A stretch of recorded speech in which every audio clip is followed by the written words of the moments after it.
போன தடவை நம்ம இந்த பேசிக் என்ட்ரி லெவல் டிஎஸ்எல்ஆர் பற்றி பார்த்தோம் இல்லையா, என்னென்ன வாங்கலாம், கேனனில் என்னென்ன இருக்குது, நிக்கானில் என்னென்ன இருக்குது அப்படின்னு சொல்லிட்டு நம்ம இப்போ வரைக்கும் டிஎஸ்எல்ஆர் பற்றி மட்டும் தான் பார்த்துட்டு இருக்கோம். மிரர்லெஸ்க்கு நான் அப்புறமா வரேன்.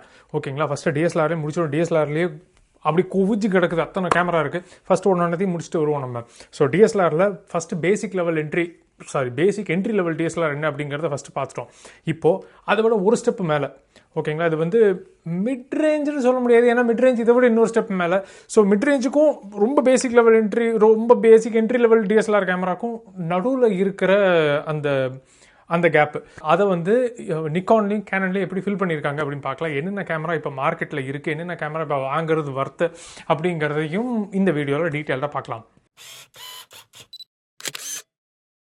Welcome back to VTK Photography. VTK Photography page போய் பாருங்கள். உங்களுக்கு பிடிச்சிருந்ததுன்னா லைக் பண்ணுங்கள். VTK Photography குரூப்பில் போய் இப்போ வரைக்கும் நீங்கள் ஜாயின் பண்ணல அப்படின்னாக்கா தாராளமாக ஜாயின் பண்ணிக்கோங்க. 20,000 பேர்கிட்ட அங்கே ஆயாச்சு. ஓகேங்களா, ஸோ நிறைய பேர் இருக்காங்க ஹெல்ப் பண்ணுறதுக்கு. ஃபோட்டோகிராஃபி ஈஸியாக கற்றுக்கலாம். எந்த கேள்வி வேணாலும் நீங்கள் அங்கே வந்து கேளுங்க, ஃபோட்டோகிராஃபி சம்மந்தமாக, வீடியோகிராஃபி சம்மந்தமாக. ஓகே, யூடியூப்பில் இப்போ வரைக்கும் சப்ஸ்கிரைப் பண்ணலைனாக்கா தயவு செஞ்சு சப்ஸ்கிரைப் பண்ணிக்கோங்க. கேனன் எடுத்துப்போம். கேனனில் எடுத்துக்கிட்டோம்னா இப்போதைக்கு 4 கேமரா இருக்குது. அதாவது பேசிக் என்ட்ரி லெவல் டிஎஸ்எல்ஆர்லேருந்து ஒரு ஸ்டெப் மேலே எடுத்துக்கிட்டோம் அப்படின்னாக்கா கேனனில் 4 கேமரா இருக்குது. ஒன்று 750D, 760D, 800D, அப்புறம் 200D. இதில் 750Dயும் 760Dயும் 2015 வந்த கேமரா. அதுக்கப்புறமா 800Dயும் 200Dயும் வந்து 2017 வந்த கேமரா. ஸோ 2015 வந்த 750Dயும் 760Dயும் இப்போவும் மார்க்கெட்டில் இருக்குது, 3 வருஷம் ஆனதுக்கப்புறமும். இது வாங்கிறது வர்த்தா. ஃபஸ்ட்டு 750D பற்றி பார்ப்போம். 750D வந்து 24.2 மெகாபிக்சல் இருக்கிற ஒரு graph sensor camera. So sensor வந்து கிராப் சென்சர், CMOS சென்சர். அடுத்தது Digic 6 ப்ராசஸர் அப்போ வந்தது. இப்போ Digic 8 வரைக்கும் வந்துருச்சு. அப்போ Digic 6 ப்ராசஸரில் இருந்தது. அடுத்தது Pentamirror வியூஃபைண்டர் பார்க்குறீங்களே, அது வந்து Pentamirror. Pentaprism தான் வந்து பெட்டர். Pentamirror ரொம்ப மோசம்லாம் கிடையாது. ஆனால் Pentamirrorல என்ன மேட்டர் அப்படின்னாக்கா, அதில் இருக்கிற அந்த வெளிச்சம், அந்த கிளாரிட்டி வந்து Pentamirrorல கொஞ்சம் கம்மியாக இருக்கும். Pentapism வந்து பெட்டராக இருக்கும், பார்த்தா பளிச்சுன்னு தெரியும். Pentamirror அந்த அளவுக்கு இல்லை, கொஞ்சம் கம்மியாக இருக்கும். 19 ஆட்டோ ஃபோக்கஸ் பாயிண்ட்ஸ் இருக்குது. அத்தனையுமே cross type auto focus points. நம்ம ஆட்டோ ஃபோக்கஸ் பாயிண்ட்ஸ் வந்து நார்மலாக இருந்தால் எப்படி இருக்கும், கிராஸ் டைப்பாக இருந்தால் என்ன இருக்கும், இதில் ப்ளஸ் எது மைனஸ் எது அப்படிங்கிறது நம்ம டீட்டெயிலாக ஒரு வீடியோ பார்த்தாச்சு. ஸோ உங்களுக்கு இன்னும் அந்த கன்ஃபியூஷன் இருந்தது அப்படின்னாக்கா தயவு செஞ்சு அந்த வீடியோ போய் ஒரு தடவை பாருங்கள், உங்களுக்கு ஈஸியாக புரியும். அடுத்தது ஷட்டர் ஸ்பீட் எடுத்துக்கிட்டிங்கன்னா மேக்ஸிமம் ஷட்டர் ஸ்பீடு வந்து 4000 வரைக்கும் எடுத்துகிட்டு போகலாம். மினிமம் ஷட்டர் ஸ்பீடு வந்து 30 செகண்ட் வரைக்கும் எடுத்துகிட்டு போகலாம். ஸோ பல்போ இருக்குது. அடுத்தது 750Dயில் வந்து வைஃபை இருக்குது, அப்புறம் NFC இருக்குது, ப்ளூடூத் இருக்குது, எல்லாமே இருக்குது. ஒரு செகண்டுக்கு 5 ஃபோட்டோ வரைக்கும் எடுக்கலாம். ஐஎஸ்ஓ எடுத்துக்கிட்டிங்கன்னா 100லேருந்து 12,800 வரைக்கும் போகும். அதுக்கப்புறமா எக்ஸ்டெண்ட் பண்ணி எடுத்துகிட்டு போகலான்னு சொல்கிறாங்க. ஆனால் நம்ம கேனன் கேமராங்கிறதுனால சொல்கிறேன் நான், அதுவும் கிராப் பாடி கேமராங்கிறதுனால டைனாமிக் ரேஞ்ச் கொஞ்சம் கம்மியாக தான் இருக்கும். அதனாலேயே சொல்கிறேன் 800லேருந்து 1600க்குள்ளே தயவு செஞ்சு ஃபோட்டோ எடுத்து முடிச்சிருங்க. லோ லைட் பர்ஃபார்மன்ஸுங்கிறது ஆஹா ஓஹோலாம் கிடையாது. எக்ஸ்போஷர் கரெக்டாக வச்சு நீங்கள் எடுத்தீங்க அப்படின்னாக்கா ஓரளவுக்கு யூஸபுளாக இருக்கும். அதனால் 1600 வரைக்கும் எடுத்துகிட்டு போங்க. அதுக்கு மேலே தயவு செஞ்சு வேண்டாம். ஃபுல்லாக திருப்புற மாதிரி ஆர்டிகுலேட்டட் டச் ஸ்க்ரீன் இருக்குது. ஸோ அப்போவே டச் ஸ்க்ரீன் எடுத்துகிட்டு வந்துட்டாங்க. 2015 டச் ஸ்க்ரீன் கொண்டு வந்தாச்சு. அது சூப்பரான விஷயம் இது. அப்புறம் வீடியோ எடுக்கும்போது பார்த்தீங்க அப்படின்னாக்கா ஃபுல் ஹெச்டியில் எடுக்கலாம். வீடியோ 30 ஃப்ரேம் பர் செகண்ட் வரைக்கும் எடுக்கலாம் நீங்கள். அதே மாதிரி ஃபோக்கஸிங் வந்து ஃபேஸ் டிடெக்ஷன் ஃபோக்கஸிங் இருக்குது. ஆனால் டியூவல் பிக்சல் ஃபோக்கஸிங் கிடையாது. ஸோ டியூவல் பிக்சல் ஃபோக்கஸிங்கில் இருக்கிற அந்த ஸ்மூத்தான ஃபோக்கஸிங் வந்து இதில் தயவு செஞ்சு எதிர்பார்த்துறாதீங்க, கண்டிப்பாக கிடையாது. இந்த கேமரா மற்றபடி மைனஸ் பாயிண்ட்னு பெருசாக ஒன்றும் கிடையாதுங்க. யூஸபிலிட்டிக்கு நல்லா தான் இருக்கும் இந்த கேமரா. நான் ஒரே ஒரு தடவை யூஸ் பண்ணி பார்த்துருக்கேன். அது 750D தான். அது ஃப்ரெண்டோட ஒரே ஒரு தடவை யூஸ் பண்ணி பார்த்துருக்கேன். கேமராவோட வெயிட் எல்லாம் பார்த்தீங்க அப்படின்னாக்கா நார்மல் டிஎஸ்எல்ஆர் எப்படி இருக்குமோ, அந்த ஒரு என்ட்ரி லெவல் டிஎஸ்எல்ஆர் எப்படி என்ன வெயிட் இருக்குமோ அதே வெயிட் தான். கிட்டத்தட்ட எது இருக்கும், ஒரு 450 கிராம் போட்டிருக்கான். நமக்கு பெருசாக ஒன்றும் டிஃப்ரென்ஸ் அதில் தெரிஞ்சதில்லை. ஓகேங்களா, யூஸபிலிட்டியெல்லாம் நல்லா தான் இருக்குது. கேமரா ஒன்றும் பிரச்சனை இல்லை, கற்றுக்கிறதுக்கு நிஜமாக நல்ல கேமரா. ஓகே, அடுத்தது கேனன் 760D. 760Dக்கும் 750Dக்கும் சுத்தமாக வித்தியாசம் இல்லை. ஒரே ஒரு வித்தியாசம் தான் இருக்குது.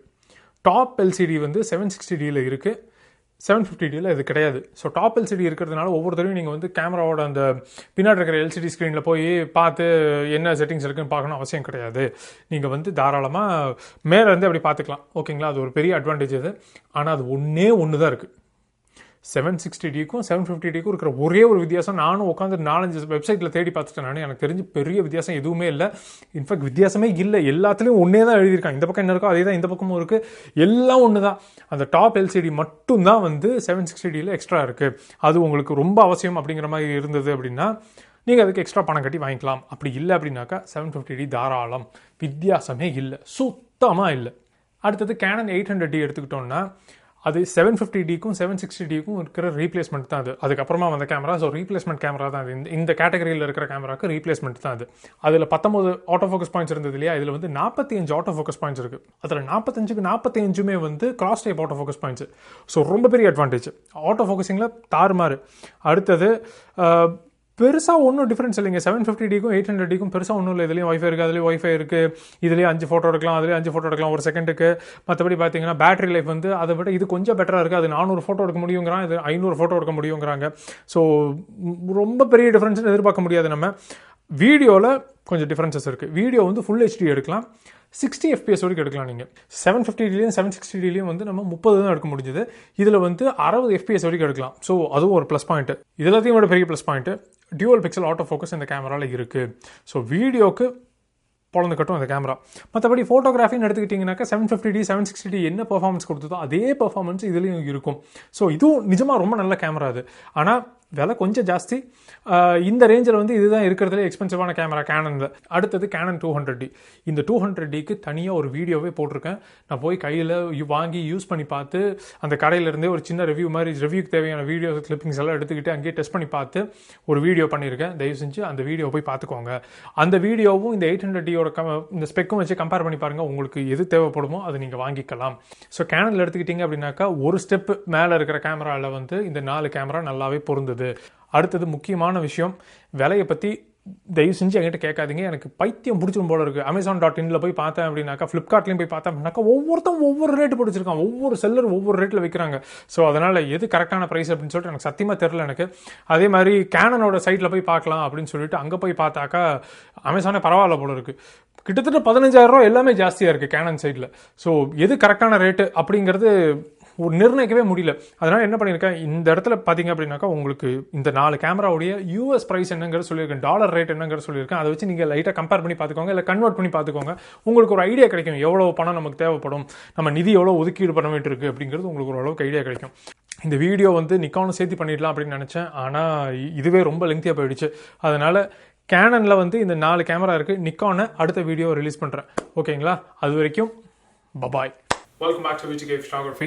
இப்போல்லாம் நம்ம வந்து இந்த தேவையில்லை ஒரு ப்ளஸ் நல்லா பிரச்சனை உனக்கு. அடுத்தது கேனன் 800D எடுத்துக்கிட்டோம்.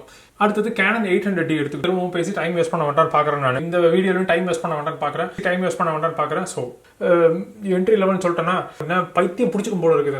எனக்கு பைத்தியமே பிடிக்கிற மாதிரி இருந்துச்சு. பைத்தியம் பிடிச்சிக்கும் போல இருக்குது.